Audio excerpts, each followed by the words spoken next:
Hello and welcome to the Real Estate Minute. I'm your host, Ivan Estrada with Ivan Estrada Properties at Douglas Elliman. And in this episode, we're discussing the events and variables that are affecting the Los Angeles real estate market on a micro standpoint. Then we'll go out to a national level and then a global perspective. So the Real Estate Minute is going to work like this. There are 3 segments, 1 minute each, 3 minutes total. The Real Estate Minute begin. Los Angeles is the second most populated city in the entire country, which means that there's a lot of people looking for homes. And it takes us back to supply and demand. There's a lot less supply and a lot more demand. But there are 4 growing industries at the moment that are going to take this to the next level. The first one is construction, a multi-billion-dollar industry that's employing over 120,000 people here in Los Angeles and is expected to grow in the next 5 years. The second one is logistics and transportation, with some of the most important ports here on the western region, including San Pedro, Long Beach, and San Francisco. The third one is manufacturing. On a national level, it continues to go down, but here in Los Angeles, it continues to rise, especially in areas such as aerospace, medical devices, and apparel. And the last is healthcare. Healthcare continues to rise, employing more people in Los Angeles than ever before, especially as baby boomers continue to retire.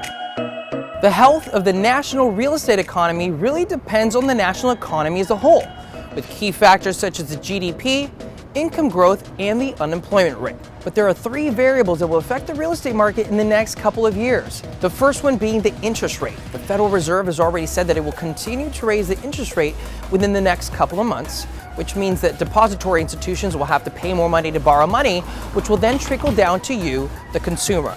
The second one being politics. With the Tax Cut and Job Act that was enacted in 2017, it's yet to be seen how it will affect our economy's GDP in 2019 on a corporate level as well as an individual level. The third one being demographics. With baby boomers about to retire and a new wave of buyers of Generation X, Millennials, and Z, we all see real estate much differently through function, utility, as well as investment. Although real estate is seen as more of a local market, you'd be surprised how global events can really affect the price of your home. For example, wars, natural disasters, or interest rates, not just here in our country, but on a global perspective. For example, our current administration has imposed a 25% tariff on Chinese steel. Although single-family homes won't be affected, areas such as condominiums and apartments will have to increase their prices because they use about 40% of steel in all of their projects. The second one is a 25% tax on Canadian timber. We get about 1/3 of our timber from Canada, which means that newly constructed homes will have to eventually rise in price as well. The third one is the rise of inflation. With any trade wars, it increases the general interest rate, which will then increase inflation. Now, what does the rise of inflation mean for you? What's less purchasing power towards your next home or investment? Thank you so much for watching this episode of the Real Estate Minute. I'm your host, Ivan Estrada with Ivan Estrada Properties at Douglas Elliman, checking out from Westwood. If you like the video, subscribe, comment, and share. I'll see you next month.